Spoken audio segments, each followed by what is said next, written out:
All right, we'll start right now. Good afternoon, CS 186. Professor Hellerstein is going to be a little late today, so I'm going to start off what we're covering today, and he'll come in partway through the lecture and continue off from where I left off. So, if you came to that last lecture before the midterm, I know a substantial number of people were home studying. But if you came to that lecture, we talked about functional dependencies and schema refinement. And this is a part in this class where we talk about basically we bridge the logical design of our database with the physical design of their database. So given our logical design, how do we turn our entity relationship models into schemas, which we can then put into our database as tables or relations, and how to design these schemas properly so that we can be as efficient as possible when we're representing our data and when we're keeping our data up to date. So before I go into the details of what we're going to talk about, I'd just like to say that this is really useful, really useful if you're ever going to get a job in software engineering. And a cool class to be taking is CS 169, which I believe is the software engineering class. But in that class, you're going to learn about exactly a lot of things that are happening today, which most technology firms are doing with respect to designing web applications or other kinds of applications. And what a lot of these applications have to do is they have to manage lots of data. They need to be able to organize their data, lay it out somewhere on disk or maybe over the network in the cloud, and be able to effectively query this data when necessary for the application. So last summer I worked an internship at this small obscure company. You may have heard of them. I interned at IBM, and to be specific, in the Big Fix division up in Emeryville, which is pretty close to here. But one of my projects was to make this application that. So the product that I worked, the division I worked in, made this product that described this distributed IT management system.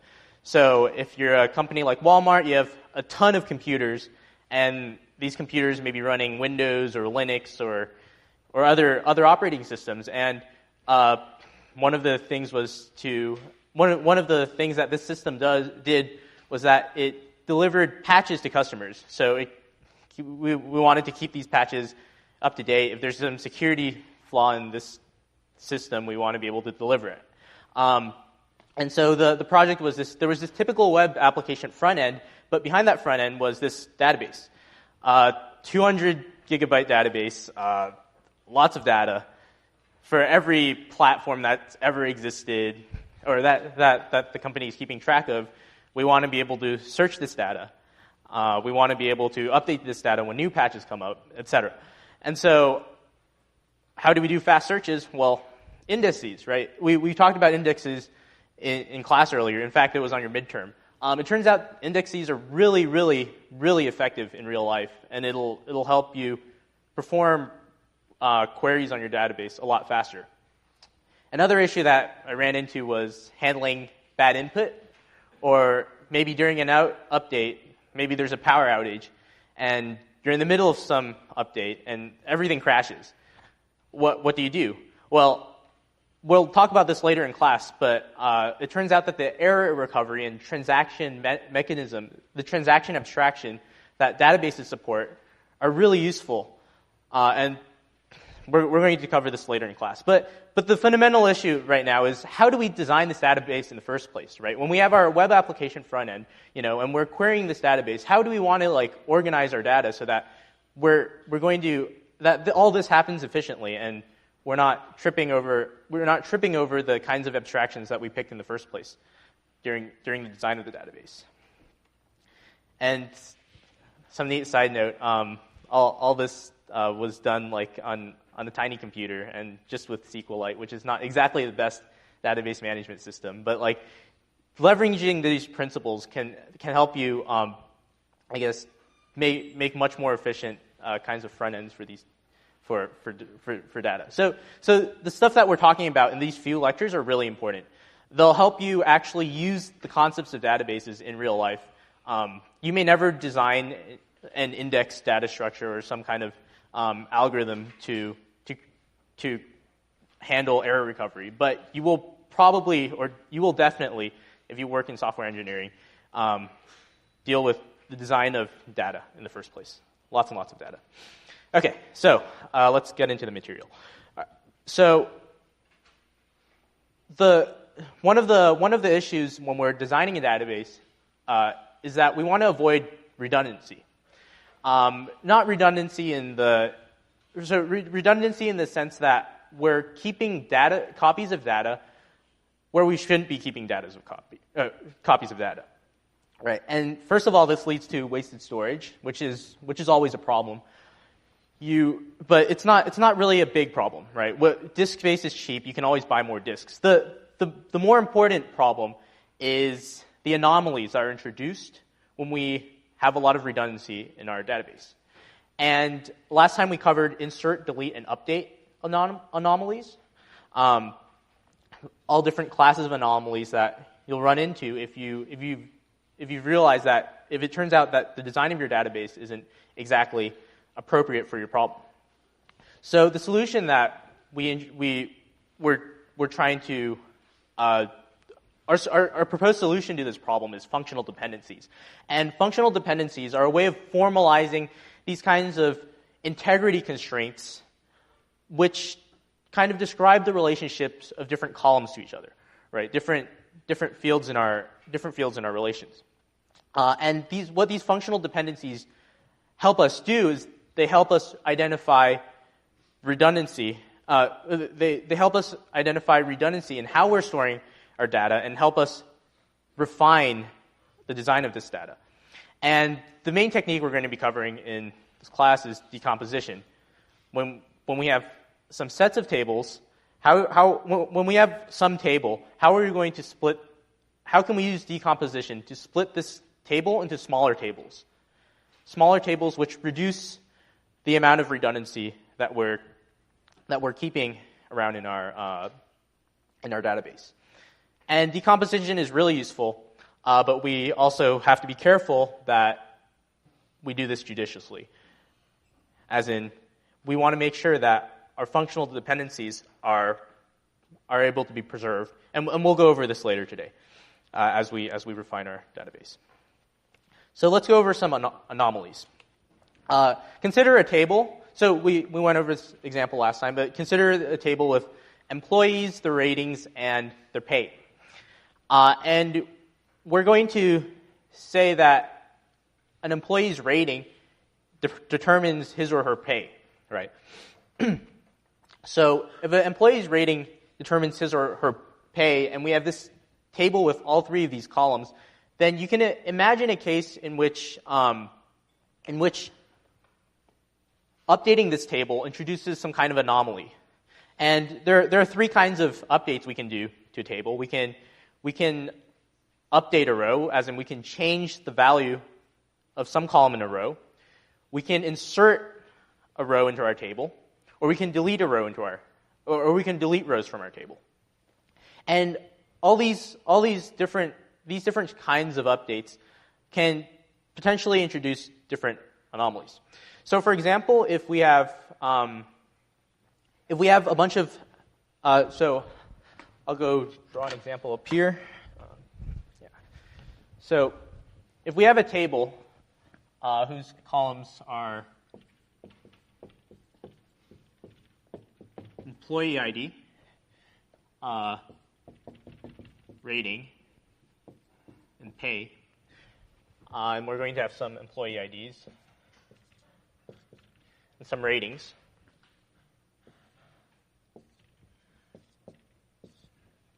And the pay that's associated with that rating, maybe like an hourly wage or something.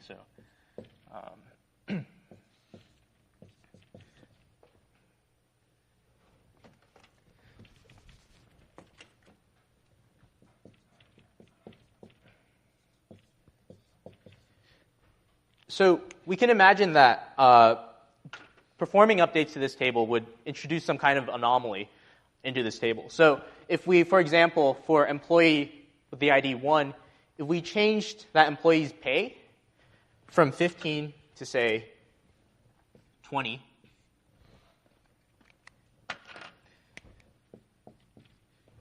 then now we have an update anomaly. Because if we say that an employee's rating exclusively determines his or her pay, and we do this update, we now have two employees with the same rating and different pay. Any questions about what an update anomaly is? Okay. Furthermore, we can also insert entries in this table which may not be determinable by the information that we have in this table. So if we insert an employee with a rating of 7, how much should she or he be paid? We don't know that because that information isn't encoded properly in our table. And finally, if we delete an employee with a given rating, if we say delete employee with the ID 3, that will destroy some information. That will destroy the information of how much pay an employee with rating 5 should receive. Right? So our solution to this problem is decomposition. And essentially we decompose this table into two different tables, naturally. Instead of keeping pay in the same table, we'll construct a new table that maps ratings to pay. And now we'll put our new information, our new pay information into this table. Okay. Are there any questions about anomalies? Okay. Cool. So functional dependencies. So a functional dependency is functional dependencies are the kind of functional dependencies are the formalism we'll be using to basically attack this problem of redundancy. So we're going to have this formal definition of a functional dependency between two columns in a relation. So the idea is that so we have two columns x and y in a relation. We can define a functional dependency between x and y, saying that x determines y if for every allowable instance of our relation, for any tuple in that relation, if we have two of the same values for the column for x in two tuples, then they're going to have the same value for y. So to illustrate that, let's say we're given a relation of x and y, and we're given this relation, and if we have two tuples with the same x value, 3, and they have different y values, then this functional dependency does not hold. We can have one value for x determine two different values for y. So functional dependencies are intimately related to keys. In fact, keys are just one specific kind of functional dependency. If we have a relation and our key, our set of columns determines the whole relation, then we'll say that that functional dependency is actually a key. They're basically the same thing. Keys are just one specific type of functional dependency. And we'll introduce some definitions. A functional dependency G is implied by a set of functional dependencies F if G holds whenever all of the functional dependencies in F hold. So F is a set of functional dependencies that describes several dependencies between from some set of columns, and we'll say that if we can get from one functional dependency in F to G, then we'll say that G is implied by F. And we also define the closure. It's a closure of some set of functional dependencies F is all of the functional dependencies that we can get from F. So we have so the axioms that we're going to create this system that allows us to get from one functional dependency to another, and we're going to do that using Armstrong's axioms. And this is a set of 3 axioms: reflexivity, augmentation, and transitivity, such that if we start out with some functional dependency, we can use one of these 3 rules to get to another functional dependency.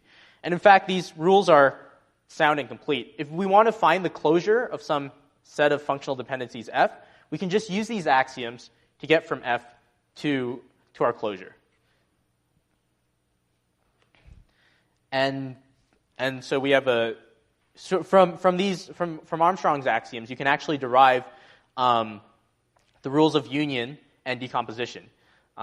Union, where you can take 2 functional dependencies from one column and combine them, and decomposition, where you can do the reverse.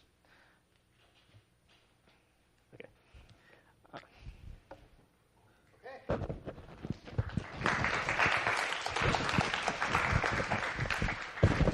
I got to say, it's hard enough to stand up in front of hundreds of people and YouTube and give a lecture when you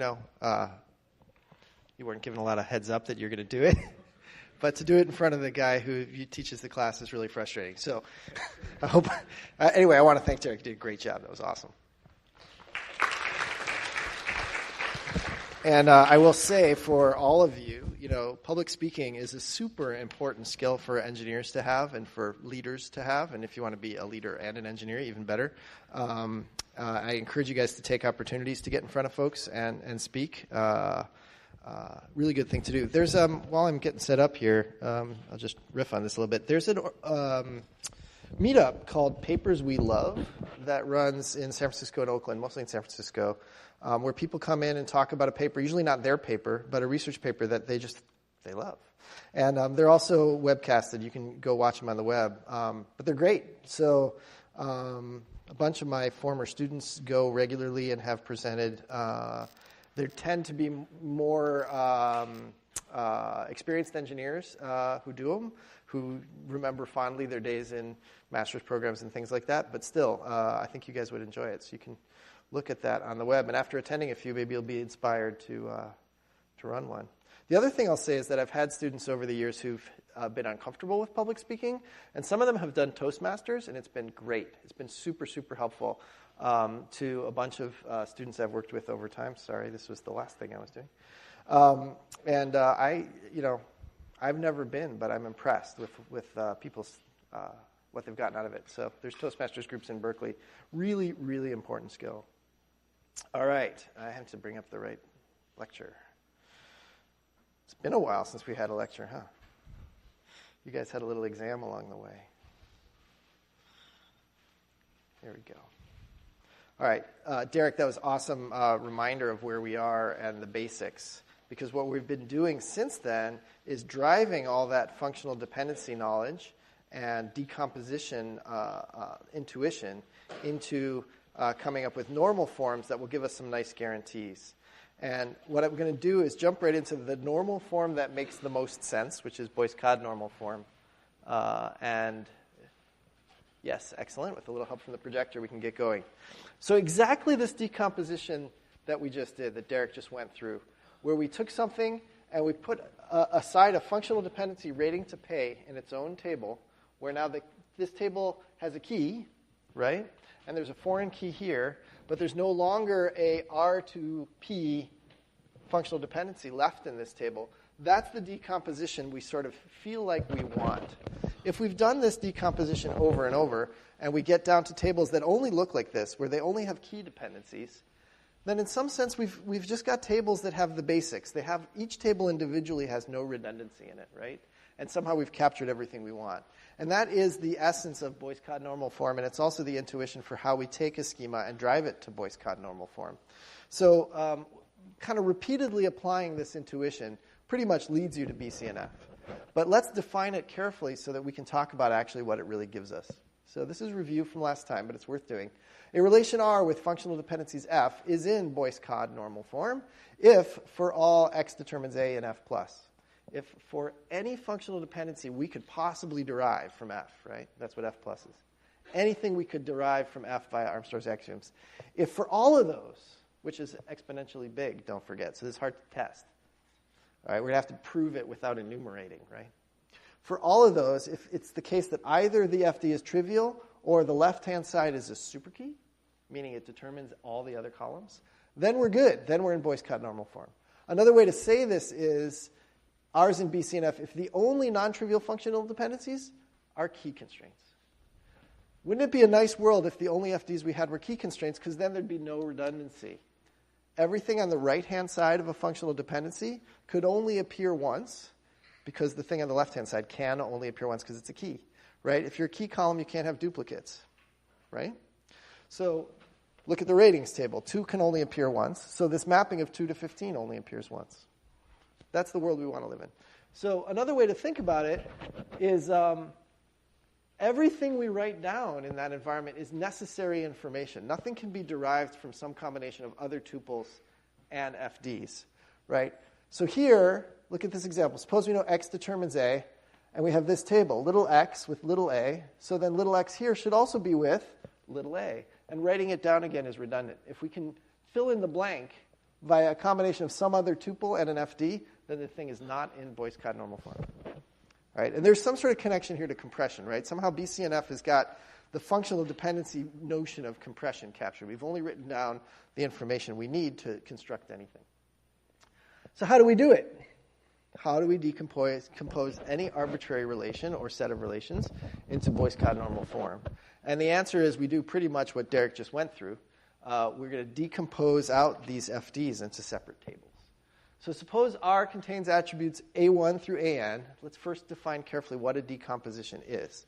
A decomposition of R consists of replacing R by 2 or more relations, such that each new relation scheme, that is to say the schema of the relation, contains a subset of the attributes of R. All right, so we're not going to manufacture any new columns, first off. Second, every attribute of R appears as an attribute of at least one of the new relations. Every attribute somewhere, okay? So we took all the attributes that were in R, we created a new schema. It's got to have no new columns, and it can't be missing any of the columns from R either, okay? That's pretty straightforward. If you've done that, that counts as a decomposition. Right, so decomposition is very loose here in this sense. You just can't construct or lose column names. So here's an example. So this is the same example as we've been having. This is this Miller example where S is a key and rating determines wage. Right? R determines W. Is it in BCNF? We know the answer to that is no, because of rating determines wage. This is the example we've been going through over and over. The wage values are repeatedly associated with the rating values, right? We see 8, 10, 8, 10, 5, 7, 5, 7. They're repeated, right? So it's not in BCNF, right? Because it violates the rule it violates the second rule. X is not always a superkey. The left-hand sides of the FDs are not superkeys. R is not a superkey. Okay. So how do we decompose the relation? The easiest fix is just to create this relation RW and remove W, the dependent attributes, from the main schema. So like we did before, we'll just put ratings wage lookup table off to the side. Right? Now, recursively, we have to ask the question, is each of these relations in BCNF? Well, on the left-hand side, the only functional dependency left from F that still applies is S determines NLRH, right? That's non-trivial. And through transitivity, there's no other closure of those FDs. So actually, it's pretty clear that the only interesting functional dependency here is F determines NLRH. That has S on the left-hand side. S is a key, so it is in BCNF. All the non-trivial things over here that you could possibly derive in F+, have a key on the left-hand side of the functional dependency. What about over here? We started, remember, with F. F was S determines everything. And we also had R determines W. Clearly, these guys don't generate a whole lot more dependent functional dependencies via Armstrong's axiom. So it's easy to figure out what F plus is if you ignore the trivial dependencies. Okay. Is there anything over on the right-hand side there besides R determines W? Does W determine R, for example? No. Okay. So there's only non-trivial dependency on the right-hand side is R determines W. R is a superkey of this table, right, by construction, because R determines R and R determines W, so R determines RW. We built this table so that would be true. So this thing is in BCNF. All of its FDs on the right-hand side are either trivial or have a superkey on the left-hand side. So what we did is we took a table that was not in BCNF, and we constructed two tables that are in BCNF, and that makes us happy. Because now we've written down the minimal amount of information. We will have no anomalies on update. Now, we don't want to decompose things too far. We could keep decomposing the thing on the left just for fun. We don't need to because it's already in BCNF, but we could. Why wouldn't we just kind of keep breaking it down into 2 columns or 3 column pieces? What might be bad about that if we did that? Yeah, putting them back together might be the thing you spend all your time doing, right? If you ask queries on SN, L, R, and H a lot, then you're going to have to join up the pieces back together every time you ask one of those queries. It's much nicer to scan a table than join it. Okay, that's a good argument. Can anyone think of any other problems that you could have with decompositions? Yeah? Wasting storage on the primary key. Excellent. Okay, so if we break this thing up on the left into, say, SN and SLRH, okay, well, they both have the right key, which is S, but S is now being repeated. Seems like a shame. So that's a really good point. Maybe we shouldn't do it that way. Maybe we should do a different decomposition. Maybe we should just do SN and LRH. Is that going to be cool? That's not going to be cool, but we're not exactly sure. Why is that not cool? It's a decomposition. We've covered all of SN, L, R, and H somewhere. We have added no new columns, so it is a legal decomposition. Why might it be bad? Yeah. Yeah, how the heck are we going to join these guys back together, right? That's a problem, okay? So we're going to have a formalization for this. This is we've lost information is a way to look at this. We tore some stuff apart, and we can never put it back together. We lost the way that it was connected. The fabric of the universe was rift. There's a rift in the fabric of the universe. All right, what else might be bad about this? Maybe nothing. Maybe that's the main bad thing here. There's another bad thing we'll see, but I can't get it out of this example, so let's go through it. Here's some problems with decompositions. There's roughly 3 of them. Actually, let me ask a question. What might be good, for a moment, about doing this? So we can always join it all back together by S. Is there a good thing maybe there? What could be good about that? Yeah. Caching. Why would that be good for caching? Interesting. If you are only concerned or you're doing multiple operations on only the name and the ID, then you can just load back tables to cache and crank through your operation. Great. It's not only true for just caching, it's true for disk bandwidth and many other things, right? So the point that was made, to repeat it for those of you who didn't hear and for the posterity, is this might be good for performance issues like caching. Suppose you often look only at S and N. Well, then why are you dragging all this other stuff into memory where it pollutes the buffer pool and you get poorer cache performance? That was the example. Also, to scan SNLRH takes longer than to scan just SN because SN has fewer bytes on disk, right? So this is sometimes called vertical partitioning, and it's a trick for making certain query workloads go faster. All right? You do this not because of any kind of redundancy thing. You do it for physical performance. All right? It is a decomposition. You're taking the table and you're slicing it vertically, so to speak, in order to get faster IOs, less cache pollution, and all that good stuff. All right? And if you take this to the limit, you build a system that's designed exactly around this, and you get what's called a column store. So you may have heard of column store databases. They're just databases that aggressively vertically partition everything under the covers. So even though you said your table has 5 columns, under the covers it tears it up into little columns, and then it puts the columns back together under the covers for you.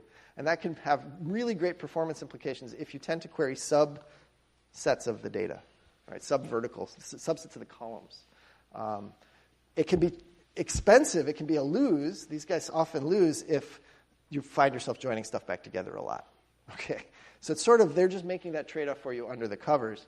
In SQL, you can make some of the same trade-offs yourself just by partitioning. But remember, you need this S here to join it back together. The column stores will often find a way to join it back together without S, like by keeping them ordered in a particular way and joining them by position.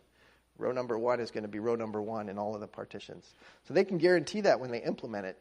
The relational model does not guarantee you that this will be stored in the same order as that, right? And in a traditional database, if you partition like this, they may indeed deliver these in different orders. All right, but in a column store, they'll just make sure to store these in the same way and deliver them in the same way and join them then by row number in a merge join. All right, I'm getting kind of ahead of myself. If you didn't follow any of that, that's fine. But if you hear about columnar databases or column stores, it's really this intuition that you had, that you can get some performance out of separating attributes that don't get queried together into separate tables. So you're saying it would be pretty straightforward for the column store to put all those tables on the same page? Oh, I didn't say that. The question was, would it be straightforward for a column store to put all these tables on the same page? Wouldn't that make a huge difference with like joining back? Yeah. So you start to get into some implementation specifics about things like where on the disk do these different attributes live, and if they're stored sort of intermingled, how might you do that? And even what would your page layout be if you wanted to super duper optimize this? It gets even lower level than that. How would you want to encode the values? Because if you've got a column that's all integers, because it's the L column, maybe you encode them using like Huffman codes because they compress really well, because they're all integers now. They're not tuples. So lots of tricks all the way down, and I don't want to derail class on this, but they all follow from this idea of vertical partitioning. All right, and under the covers, you can play all kinds of fun games. Okay, the vertical partitioning thing, though, you can do even in an SQL database. So let me re-emphasize that. Outside the box, as long as you keep a join key around, like S, right, you can do this and you can get some of those performance benefits in the cases where that's valuable. Okay.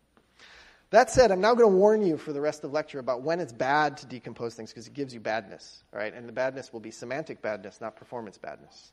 All right, you're going to lose information, for example. All right, so what problems might we get from decompositions? Now that we've seen there may be something good about them sometimes for performance. There can certainly be bad things from performance.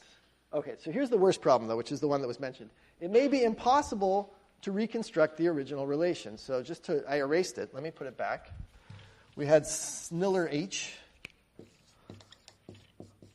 and we decomposed it into SNL and say RH. All right. It's not at all clear. In fact, it's pretty much impossible to join these back together. They don't have any common attributes. The best you could do is cross-product them back together. How many rows would the cross-product of this thing have? It would have the square of the number of rows that the real table has, right? Because if the real table has n rows, this has n rows, and this has n rows, and if you form their cross product, it's got n squared rows. So you got n squared minus n weird rows in that table that never belonged, okay? There's no way to put it back together. So that's called lossiness. We've lost information. We've lost the information about which of these couplings is real and which of them are not. Now, we didn't get that when we took rating and pay out of this employee rating pay table, and we didn't get it when we took out rating and wage out of Snillerwe, because rating was a key, actually, for wage, and we kept it around here, so we could join on R. All right? So we'll talk about this in more detail in a minute. So this was not a problem in the example we saw in the previous slides, and we'll see why. Second problem, we haven't talked about this one yet because I didn't have a good example on the board. You may have dependencies in F+ that now have the left-hand side in one table and the right-hand side in another table, which means if you're implementing under the covers dependency detection, which the database will do for you, every time somebody does an insert in one of those tables, you have to do a join to see if it's going to be a problem for that insert to happen. Because you got to go check the dependency, and the columns are in two different tables. So that could be actually expensive. It's not going to be wrong, but you'll be turning inserts into joins. Inserts are supposed to be little rates, like one write to one page, and suddenly now they're joins. That's bad. Okay. And then the last one is some queries become more expensive because you got to do joins you didn't need to do before to answer the queries. And you do want to be sensitive to your workload. What kinds of queries do you tend to get? And design your workload design your layout to fit your workload. right? So it's a concern. So you have to trade off sometimes these concerns against your desire to get rid of redundancy. We're not going to trade off number one, okay? We're not going to turn our data into wrong data. But we might trade off 2 and 3. We might trade off performance of queries against managing redundancy of inputs. All right, let's look at this concrete example again. Remember, sniller got turned into sniller and rw, but we join them back together on R. We don't get n squared rows, we get n rows. And in fact, we get the original n rows, thank goodness. This seems to work. Now, precisely why did it work? Maybe let's look at some examples where it doesn't work. We had one example on the board where it clearly didn't work. But let's look at this one. Very interesting data on these exciting columns A, B, and C. And we know that A determines B, and actually C determines B. Let's decompose that, because we have some functional dependencies. Let's pull out that CB pair into its own table. So C determines B, so we'll have a table just for C and B. Okay? We decompose like that. We have B in both tables. If we put it back together, do we get the right answer?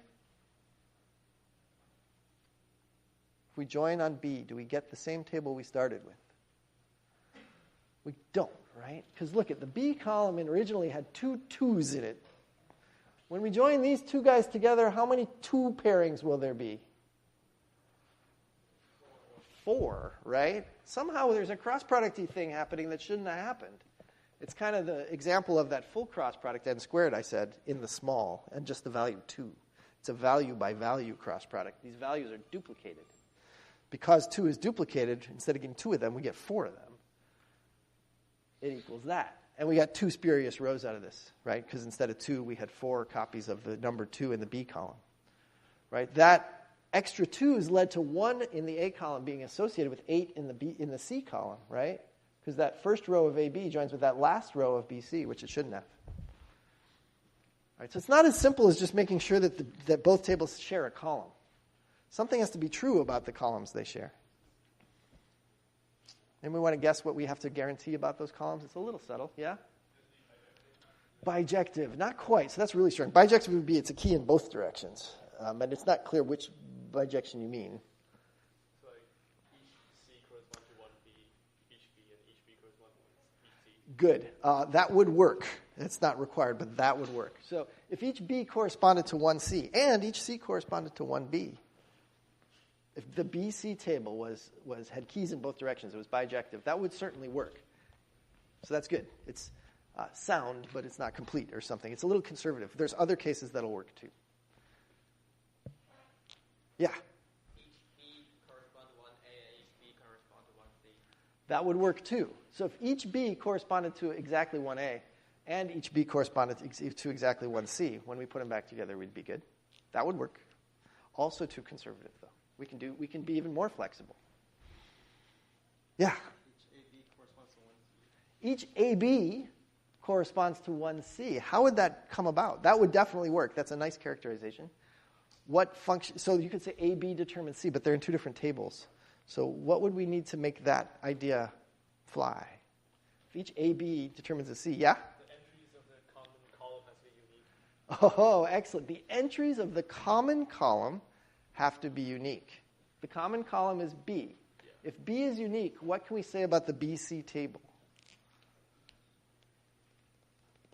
B determines C, because B is a key. If B is unique, it's a key. So the thing on the right, B would determine C, and that would do the trick. Great. Now this example is a little funny because we just have these 2 little tables on each side. But the general idea you had is the right one now. After some refinement, we relaxed our requirements, and we got to the thing that we're looking for. So we'll say that a decomposition of R into subsets of columns X and Y is lossless join with respect to the functional dependencies we have, F. If for every instance R that satisfies F, so every table with real data in it, little r, that satisfies F, do the decomposition, which is to say project R down to the X attributes, project R down to the Y attributes, join them back together, you get the original. This is just saying you can put it back together. Okay? We say it's lossless join if you can put it back together. That's all that notation said. When is that true? It's always true. Well, before we say when is that true, note that the thing you get when you join it back together is either the original thing or something bigger, right? Something with spurious combinations. It's never smaller, all right? It's always a superset of R. But it's bad to have a superset, right? You might think, well, that's cool, so we generate some extra stuff. We never lose any information, but you totally lose information because knowing that something is not true is information, right? Knowing that Bob doesn't work in the shoe department, he works in the toy department, is information. If suddenly you also know that Bob works in the shoe department, that's wrongness, and you've what is wrongness? It's the absence of rightness, right? But it is always true you make something bigger, it's just maybe full of junk. All right, in general, the other direction doesn't hold, right? So if you do put them back together, you may not get something the same size. If it does, the decomposition is lossless join. And you can extend this definition in a straightforward way to 3 or more relations. We must ensure that things are lossless join. How do we guarantee it? Which is what we were figuring out on the fly. The decomposition of R into X and Y is lossless with respect to F if and only if, so this is exactly what we want, it's neither too restrictive nor too loose. If and only if the closure of F tells us, so F plus tells us that the overlapping columns, exactly the way you described it, the overlapping columns of X determine Y determine either X or Y. So it's a key on one side of the decomposition or the other. It doesn't have to be a key on both, because think about it.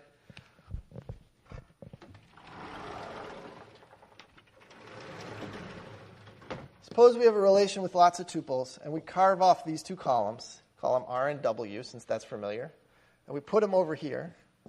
This is probably smaller than that, right? Ratings and wages was smaller than employees. But R is a key of this one. It's not a key of this one. We wouldn't want it to be a key of this one, because then we could only store 1 employee with each rating, right? That'd be no good. But it is a key over here, and when you join them back together, for every one of these guys, you get exactly 1 match here. And that means you get the same sized output as you get input. This thing, for every row of this, there's exactly 1 match, so the output's exactly as big as this one. The other way around, it's the same argument. It's just the question of who's left and who's right. Okay? So it just needs to be, the overlapping columns need to be a superkey of one of the decomposed relations. And how do we know something's a superkey? We know it from F. That's why this whole thing is defined in terms of F and F+. Make sense? None of this makes sense without functional dependencies. We can't even think about how to do this without functional dependencies, which is why they're so awesome. They're kind of awesome. They're a little awesome. It's here for functional dependencies. All right, so here's an example that works. If we decompose on C, well, guess what? C determines B. So we're good, because C is a key of the right-hand side. When we join it back together, for every tuple in AC, there's exactly 1 match in BC. Okay? C is not necessarily a key of AC, by the way, although in this example you can't tell that. But from the FDs, A determines B, C determines, yeah. From the FDs, C is not necessarily a key of the left-hand side. In fact, it's not. Okay. Here's the thing. If I have A determines B, which I do, the only way to check it when someone inserts a new B is to join things back together on C and make sure they're not violating this functional dependency. How do we avoid redundancy? By doing a join. That's a drag. Every time somebody does an insertion on one of these 2, we have to do a join to check for redundancy. So that's a bummer. So this is the second problem, which is called a dependency-preserving decomposition. So just to review, and let's pause, what we studied up to now is lossless join decompositions. You must have your decompositions be lossless join, or you will generate spurious information. Everything we're going to talk about next is about performance. Okay, so this is like, don't screw this up. Right? The rest of the stuff, it'll just make you go slow. All right. Dependency-preserving decompositions. The slides get kind of thick towards the end of the semester, so. All right. A dependency-preserving decomposition is one that doesn't make us do joins to check dependencies. But it's tricky because we got to think about the closure of F, not just F. So let's figure this out. Dependency-preserving decomposition, here's the intuition. It's one where the following's true. If you take R, decompose it into, X, Y, and Z. 3 different subsets. And let's enforce the FDs locally on X, and we'll enforce the FDs locally on Y, and we'll enforce the FDs locally on Z. Our goal is that that's good enough, that we never have to enforce dependencies on anything that's joined together. So what we want is we want that enforcement locally, table by table, to achieve the same effect as if it had all been joined together and we were enforcing F on the full table. That's what we want. Okay. Now, we can be really formal about that, but first we're going to have some notation. Okay? But that's the intuition, so we'll start with the intuition. Everybody get it? You're going to break it into 3. I want to enforce functional dependencies on each one individually, and I want to get the effect of enforcing the functional dependencies on the whole table, original table. All right, how do we talk about this carefully? First, we have to talk about a projection of the FDs. We know what a projection of a table is. Now we have to talk about what does it mean to enforce F on only this subset of columns. What does that mean? So let's be careful about that. We're going to define a projection of a set of FDs. If you take R, you decompose it into just 2 for now, X and Y. The projection of F on X, which will denote F sub X, is the set of FDs U determines V in F plus, such that all of the attributes UV are in X. Okay? It's what you think it is. Take all of F plus. It's the things that are relevant to this table. They talk only about columns of this table. But we need to do F plus, unfortunately, because lots of things can be broken down into smaller FDs than the ones we wrote down in F, and then start to apply to projections. Okay. Now, what we're going to say, now this is formalizing what we said in intuition before. The decomposition of R into X and Y is dependency preserving if F sub X, the projection of the functional dependencies to X, union, the projection of the functional dependencies to Y, equals the application of F to X union Y, right? Equals F plus. That's a dependency preserving decomposition, right? This was just a careful way of what we said, saying what we said before. And it pointed out to us that there's an F plus floating around, which should make us nervous because that's exponential. And it is important. All right. Oh, gosh. I put a hard thing on the slides. I have A, B, and C as my original table. I have A determines B, B determines C determines A. It's decomposed into A, B, and B, C. All right, so I took A, B, C. I split it into A, B, and B, C. Let me write it down.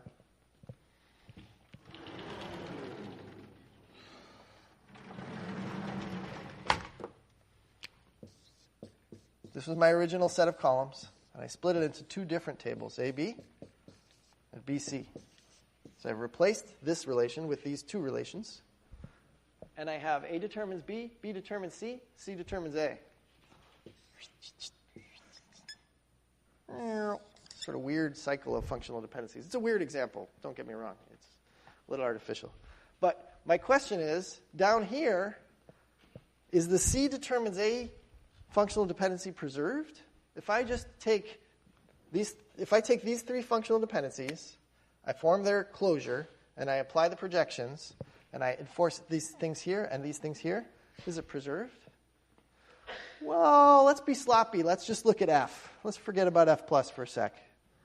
Let's just see if maybe it's good enough to do it with F. We know A determines B is enforced here. That's cool. We know B determines C is enforced here. That's cool. Okay. Is C determines A kind of being taken care of for us? Can you put in a C with 2 different A's if I enforce these 2 things?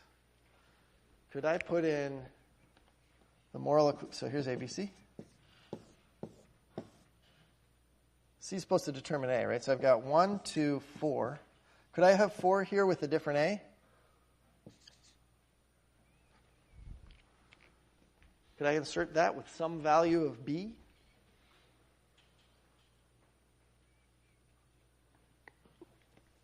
What value of B would it be? Question mark. That's a question mark. Like the Riddler. Somebody said 2? Let's try to put a 2 in on B. See if that works. All right. Well, B determines C, so that's good. Because we preserved that. That would have been enforced here, so that's good. What about over here? Are we okay? A determines B? We didn't break anything with that. So far, it looks like we're not doing a very good job. Looks like this is not dependency preserving. But we were only looking at F, after all. We weren't looking at F plus. Let's be more careful. What about F plus? What's in F plus that's missing from the board right now? A determines C, which is not going to be in any projection. It's neither going to be here nor there. But F plus also equals, the following. A determines C. What else? Transitivity is our friend. It's a cycle. If you have a cycle, what determines what?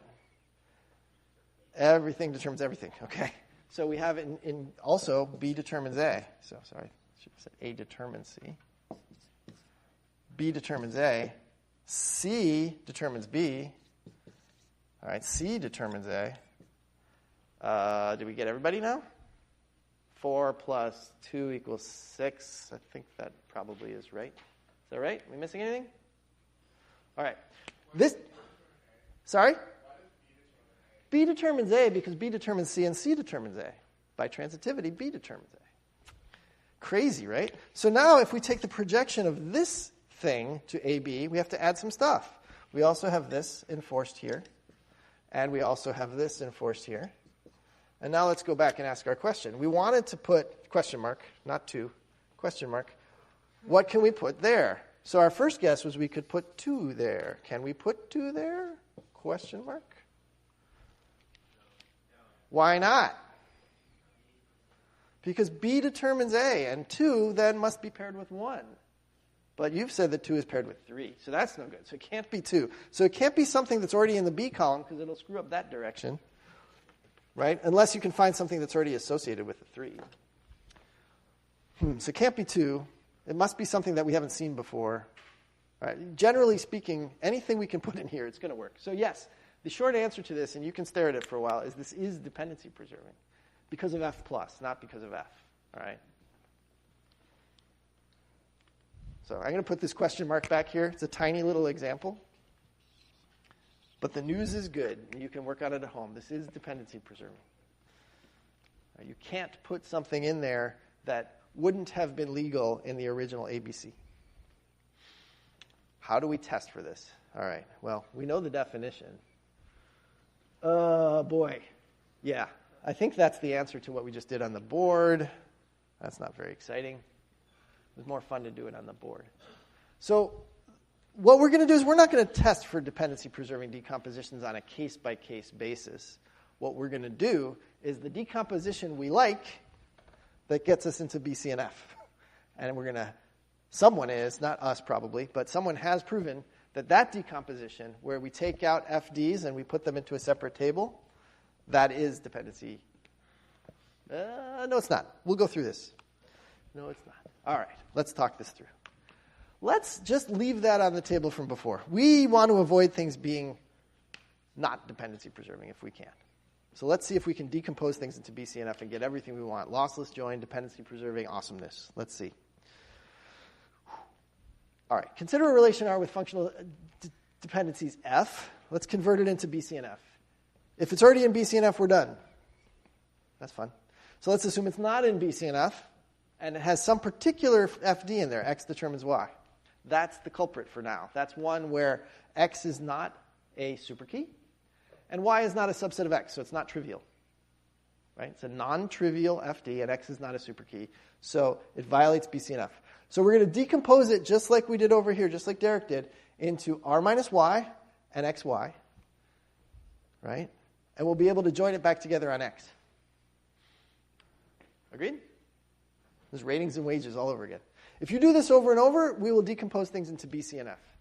Theorem, it will be a lossless join decomposition, or really rather assertion, because it takes almost no proof whatsoever. This will be lossless join. Why? Because by definition, there's a key on the right-hand side here. Right? We take something where it says X determines Y, and we put XY together. We know that X determines X, so X determines XY. Right?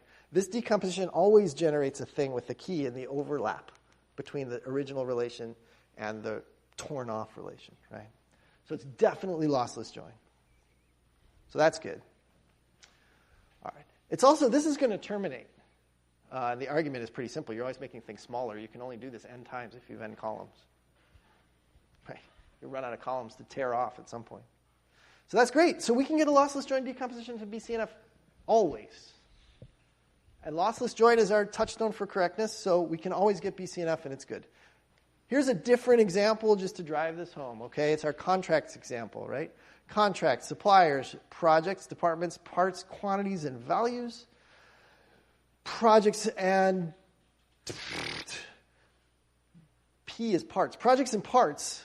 For a given project, for a given part, you can only have one contract.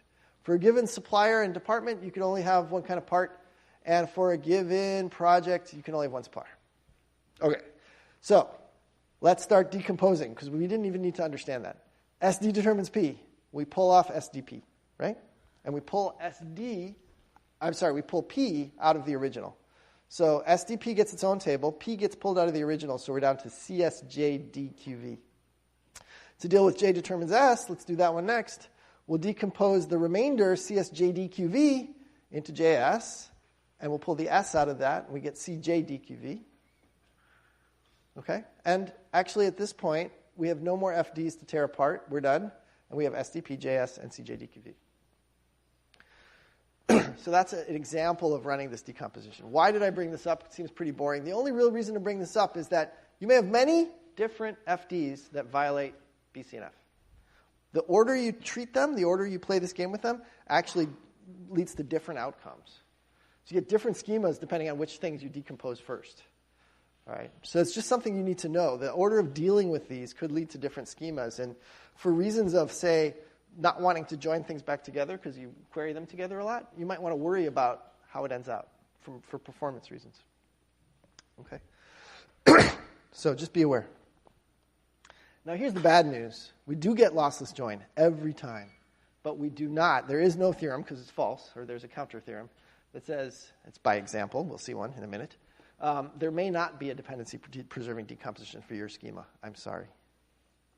So your schema may be a bad one where we can't get it into BCNF and have it be dependency preserving. All right, here's an example to prove this little theorem. CSZ, CS determines Z, and Z determines C. You can't decompose this while preserving the first functional dependency. Just to go through it, CSZ is the original. CS determines Z. Did I get that right? And Z determines C. We can split it apart. The natural thing to do would be to tear this pair off into its own table.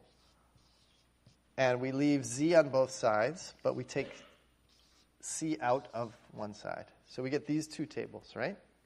That's our decomposition. It's not dependency preserving. Note that I think this is all we're going to get that's non-trivial. CS determines Z and Z determines C. But how are we going to check CS determines Z? How are we going to check this guy? Because there's nothing transitive going on here other than C determining itself, right? CS determines Z, which determines C again. But we don't get any goodness across C and Z from transitivity of these guys. When we apply F+, there will be nothing useful that will guarantee this guy again. So it's not going to be dependency preserving. And to finish this proof, you really have to enumerate F+ and convince yourself that it's not dependency preserving, which is not that bad because this is a small f. Okay? So bummer. And we can look at these bigger things. You know, the one we looked at actually is not dependency preserving. It is lossless join. You can always do it lossless join, but it's not dependency preserving. Here's the funny thing. If you throw back an extra table at things, you can preserve the dependency in one place. So let's, rather than stare at that, we were sad that we couldn't preserve this guy. Well, this is kind of a crazy case, so maybe I shouldn't even do that. Here, we couldn't preserve JP determines C after the decomposition. So we'll just add a table, JPC. Okay? It's perfectly legal. It's extra. But it's the place where, without joining, we can check the dependencies. So you can take a FD here, JP determines C, and you can just create a table to check that dependency, JPC. Then you don't have to do joins anymore. It's also in BCNF still. Is it? I think it is. But it's weird because you have things stored in two places, right? These JPC tuples are stored in the JPC table, but they're also stored in some join between the other tables, right? And so you're going to have to be careful when you do updates to update in two places. In essence, you have an update anomaly risk, right? So this is bad. But it's a way to enforce things without doing the join. All right. This badness, so I asserted that this is in BCNF. I think that's false, actually. Yes, question? So even if you get rid of the Z implies C, So the reason I didn't do it in this example is when you create the auxiliary table, it's the same as the one we started with when you put them back together. So that's crazy. So that's a bad example. But if the original example just had one extra column for no particular reason, and it was here, okay, then this would make sense. We would add another table CSZ to enforce the functional dependency. All right, and it wouldn't be quite so crazy. So we would have this table, and that table. Yeah? What's the difference between lossless join decomposition and dependency preserving decomposition? So the question is, what's the difference between a lossless join decomposition and a dependency preserving decomposition? They're very different. All right. Let me emphasize the key thing, which is lossless join is about correctness. If your decomposition is not lossless join, it's lossy, then you lose information. You get extra tuples. So keep that very much in mind. Dependency preserving decompositions, which we just went over, are about whether you have to do joins to check dependencies. Right? It's just a performance question. We will check those dependencies and enforce them. It's just whether you have to do joins to do it. All right. So getting back to where we are in these dependency preserving decompositions, the remaining question is the addition of this extra table just to check the dependencies, is that a bad thing? It is clearly a bad thing. It introduces redundancy, right? You have CSZ triples here. Those same CSZ triples are represented in these two relations as well. This is our outcome, right? In essence, we added that.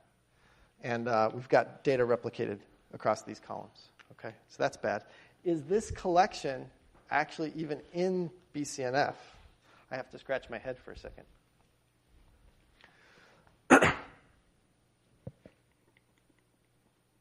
No, right? That's the whole point. We decomposed it because it was not going to be in BCNF. The thing we added back violates BCNF because of this functional dependency, right? So, bad news, all right? This is why you can't get it into BCNF. The whole point was you decompose it, okay, great, but it's not lossless join. I'm sorry. It's not dependency preserving. It is lossless join. It's not dependency preserving. You add this thing to make it dependency preserving because you can check it all in one table, but now it's not BCNF anymore, right? Because you got this functional dependency here that's not a key dependency. Okay, so this isn't going to be a good solution for things in BCNF. And in fact, this is the whole point of that theorem. You can't have your cake and eat it too. You can't have BCNF and guarantee that you will get a dependency preserving decomposition. Okay, big step back. We like BCNF. We sort of don't like to have to check dependencies with joins, but if we have to, we have to. Okay, that's one way to look at it. We like BCNF. Suppose somebody says to you, sorry, man, I don't want you checking dependencies with joins. Not allowed. It's too slow. Updates are happening in this database all the time. You're running around doing these joins on every update. That is not cool. Make this thing go faster. Well, the natural solution to that is what we just did, is you add back in this extra auxiliary table, all right, to check those things in one place, and it goes faster. All right, it goes faster. But now you have redundancy to manage, and you have to manage it carefully. This is the intuition behind what's called third normal form, right? And you're not going to like it because it's a compromise. Somebody said to you, I know you want things in BCNF, but you're not allowed because it's too slow, and what we're going to come up with is something a little weird, and we're going to call it third normal form, and everybody's going to go, cool. All right? But if you stare at this thing too close, you're not going to like it. It's not going to make a great deal of sense. All right? It's kind of a hack. This is what third normal form is. We'll define a property. We'll call it third normal form, and it's going to be kind of a relaxed version. It's going to be like a mellow, everything's cool, man version of BCNF. It's going to be more relaxed. So we're going to say, just like in BCNF, something can be in 3NF if for all x determine A, either it's trivial, like we said in BCNF, or the left-hand side is a superkey, like we said in BCNF, or one other case, which we're going to be cool with too, because this is kind of like the co-op version. There's not a lot of rules. We're flexible about more stuff. So we'll also allow things where the right-hand side is like part of a key. It's like a column that's in some key. All right? It's called prime. We say A is prime if it is contained in a candidate key. That seems kind of weird. Let me make 2 points before we get going, or maybe at least 1 point before we get going.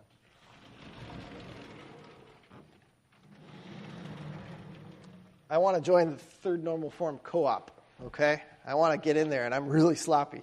So I'm going to say, hey, man, I got a table. It's got these columns, A, B, C, and D. I don't know, C determines D, okay? And I want to have a table where, like, actually, even better. Let's not do this. Here's our table. You can say A is a key. That's cool. And I want to have a partitioning of this table into, like, A, B, and C, D. And I want to convince you it's in third normal form. All right? Because, like, I want to be cool. I want to be in a normal form.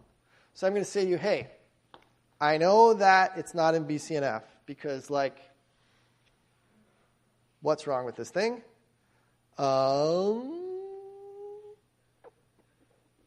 What is wrong with this thing? Why is this not in B, C, and F? It's clearly an illegal decomposition. It's lossless join. It's lossy join, right?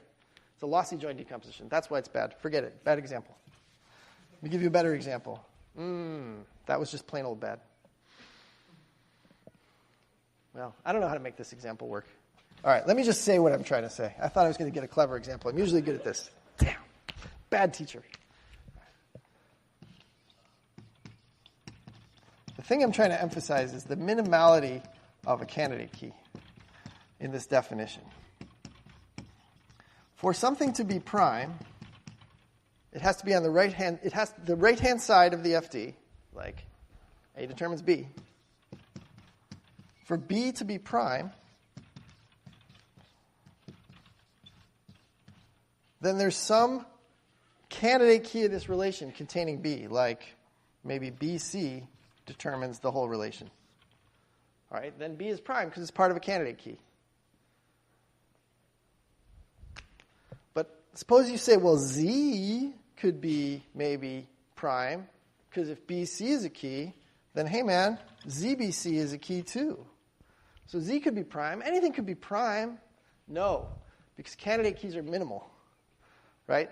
This thing is a candidate key. This thing can't be a candidate key because it's not minimal. So Z is an imposter. Z is not prime. Okay, this is my point. Took me a while to say that. The minimality in this definition is necessary. Otherwise, it doesn't make any sense. Everything could be part of a superkey, right? But not everything can be part of a candidate key. All right. If R is in B, C, and F, it satisfies the first two of these rules. And so it's clearly in 3NF. So B, C, and F, it has only two rules. It's the first two rules of 3NF. And anybody can get into the 3NF club if they can get into the B, C, and F club. Okay? So great. If R is in third normal form, though, there could be some redundancy, kind of like that. All right? And so this is sort of a compromise.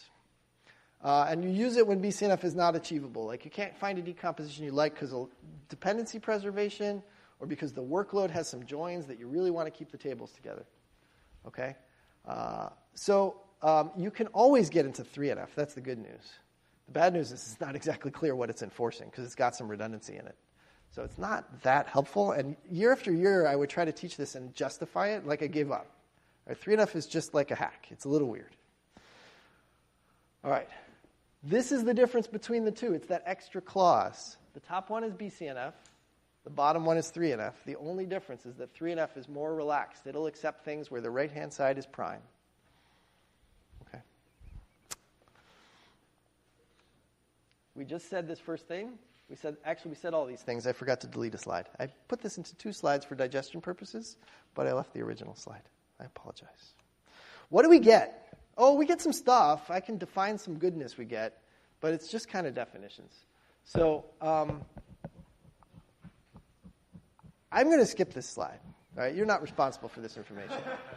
Basically, we're going to say, well, if it's not in BCNF, it's got either this problem or that problem. So I can say that much. And you're like, well, thanks.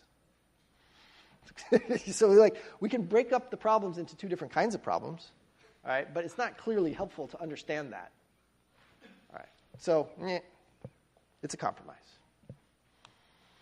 How do we decompose things into 3NF? Kind of the way we did with BCNF. But we can stop earlier because, after all, we permit this crazy case in yellow, right? Where sometimes you get to the place where the crazy case in yellow is true, BCNF wouldn't be true, right? So BCNF would force us to deal with the thing that was in yellow and decompose further. So 3NF we can stop earlier than BCNF decomposing things. All right. And then this extra idea of if you want dependency preservation, you can throw in these pair relations. X determines Y. Cool. Add back XY, just like we did over here. All right. That may actually violate 3NF again, so you have to do this smart. And again, here, I'm tempted to just not teach you this. And in the interest of time, maybe I won't. So we're going to skip minimal covers and all that. The problem with doing it naively, if you add in the CSZ thing right in, you might get something that's not in 3NF again, and you'll just iterate, and you'll be in a loop. But if you do this in a careful way, you can prove that you can add in some extra things that will check the dependencies and will keep you in 3NF. And this is done using something called a minimal cover of the set of functional dependencies. And intuitively, and then I'm going to stop, the minimal cover is something that's equivalent to F. Its closure is the same as F's closure. Right, so it's a set of FDs that lead to the same consequences as your original FDs. But somehow it's as small as possible. All right? And the smallness is defined very carefully. But by having it be small as possible, you're then able to prove that the things you add back won't violate 3NF. And we'll just leave it at that. All right, so you will not be responsible for understanding why 3NF is good, nor will you be responsible for getting things into 3NF. Okay, but you will be responsible to know that it's something people do, and there's going to be a pull-down menu in your design tool someday where you're going to decompose my schema into what, and you'll be able to choose BCNF, 3NF, and you'll say, 3NF, I remember that. Didn't make a lot of sense. I don't know what to do with it. It's like part of the history. I don't know why I don't get it. I actually asked my graduate professor at one point when I was teaching at Berkeley. I was like, dude, I got to teach 3NF tomorrow. What is it? He's like, I don't know. So maybe we need someone like a generation older to bring back why they thought about it. But all right, you know it. We did it. We're done. BCNF makes sense. BCNF is like information theory. It's beautiful. You write down exactly what needs to get written down, nothing more. No redundancy. We're using functional dependencies to understand what we can derive from the base information, and we're writing down nothing more than that base information. Tuples, functional dependencies, and nothing redundant. So that's awesome. All right. Ensuring BCNF is a good thing to do. It will keep you from having anomalies. If you're not in BCNF, you should try to decompose into BCNF. But make sure that you preserve all your FDs along the way. All right. If it's not dependency preserving, it might be expensive to maintain. Right? But you can not always get a lossless join dependency preserving decomposition into BCNF. I'm sorry. Maybe then you use 3NF. I don't know. All right. Whatever you do that's not BCNF, you're going to have to be careful. There's going to be redundant data somewhere, either in the database schema using check constraints or in your application logic. Who's going to maintain that over time? Okay. Somewhere you're going to have to look out for this redundancy because otherwise you're going to get anomalies, right? You have been warned. All right, 3NF's not going to solve this for you. You're going to have to fix it somewhere else. Maybe you don't care so much. I don't know. All right, but you should fix it somewhere else. There are other normal forms. You can go past 3NF. There's 4NF and 5NF, and there's different kinds of dependencies you can define that actually are kind of interesting. This was a cottage industry for a while. BCNF's good enough. You have the basics. If you really become like a database designer, you might want to invest a little more time into this area. All right, that is all I'm going to say about normalization and functional dependencies. I will point out, however, that functional dependencies crop up their cute little heads all over the place over time. So recently, one of my graduate students was trying to figure out how to determine in a distributed computing environment, you're programming a distributed system. You want to figure out, could I possibly have a race condition with all this code running on all these machines? And if I do, what should I do about that? The checking whether you have a race condition had nothing to do with functional dependencies. One of the most efficient tricks for ensuring that the race condition would be taken care of was not to build a giant global lock, which is super duper slow, but instead to use functional dependencies to figure out exactly what data depended on exactly what upstream data and enforce this lock kind of data dependency by data dependency. So it was I was like, whoa, functional dependencies are back. They also come up when you're cleaning data. So you have data from this source and data from that source, and you put it together and it doesn't quite make sense, and you're trying to figure out how to make sense of the stuff that doesn't quite make sense. Functional dependencies to the rescue. It just keeps coming back in all these practical applications, even though it seems kind of abstruse. So you've heard about it here. Yes? Does decomposition tend to exacerbate or help Oh, jeez. Oh, boy. I'm not prepared to answer that question offhand. That's a very interesting question. You presuppose that you've already bought into my whole worldview that we should be programming with queries and distributed systems, and then you're asking me a hard question I haven't thought through. So let me think about that. Or maybe I'll have my graduate student think about it. But we'll get back to you. That's great. Great question. All right. By the way, I'm going to keep coming back to this over time. We have this language called Bloom, which is a general-purpose distributed systems programming language that's all queries all the time. It's super cool. You should check it out. It's at bloomlang.org. It's an interesting language, and also you can prove a whole bunch of stuff about programs written in it. It's great. Side note. We have a few minutes left, and I want to tee up an idea that you're going to do in your homework 4. Okay? And we might want to revisit this next time, but in the few minutes we have left, let me tee up this idea. Remember how we said last time, what's the difference between a function and a relation? Remember that? This has everything to do with Bloom, by the way. What's the difference between a function and a relation? Well, a relation is a table with 2 columns, let's say, a binary relation, x and y. And you can put anything you want into it. A function is also a table with 2 columns, x and y. All right? Except that x determines y. That's a function. All right? Gee, really? Yeah. Remember we said cosine. That's nothing more than a table where x determines y. And you guys reminded me that the cosine of 0 is 1. Okay, thank you. So that's one entry in the table. And I bet the cosine of 180 is not 1. It's probably 0. Am I remembering that right? Or did I get that wrong too? It's minus 1. See? And my daughter's about to learn this stuff, right? And I'm going to have to, it's minus 1? Yeah, that makes sense, right? Yeah, okay. Yeah, 90. Good, thank you. 90 is 0, and 270 is 0 again, right? Am I right? All right, we're done, right? No, unfortunately, that's not how cosine on the calculator works. It has more entries. It's a really big table. It's infinitely big. It's defined over the reals. But it's just a table. It's just a logical table. Let's take that idea and run with it. Suppose I have a big bag of numbers, and I want to compute their cosines. So I got a whole terabyte of numbers, call them n, and I want to compute cosine of that column. All right? One way I could write that down is I could say, well, here's my query language. I'll write down select cosine of n from t. Right? That's what Postgres would do. What the heck is that? That's not relational algebra? No. That's not good. I'm a purist. All right? No, I want to write this as select. What was it? We're going to call it c dot y from, you know where this is going, t comma cos c, where t dot n equals c dot x. I want to join this table with this table. That's how you do functions, man. None of this weird keywords no one's ever heard of. Write it down. You got a function, write it down. Right? Oops, that function's infinitely big. That table's infinitely big. Why would I even, this is perverse, right? Like, why think about the world this way? Here's a good reason.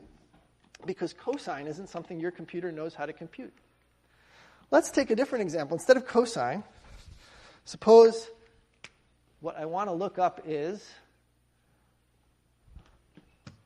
top ranked Google hit for whatever I'm doing. So there could have been select top ranked Google hit of n from t. This is a bunch now of words. All right? If I run this query, you know what Postgres is going to do with this function? Top ranked Google hit. It's going to get a tuple. It's going to make a REST call to Google, and it's going to wait for the answer.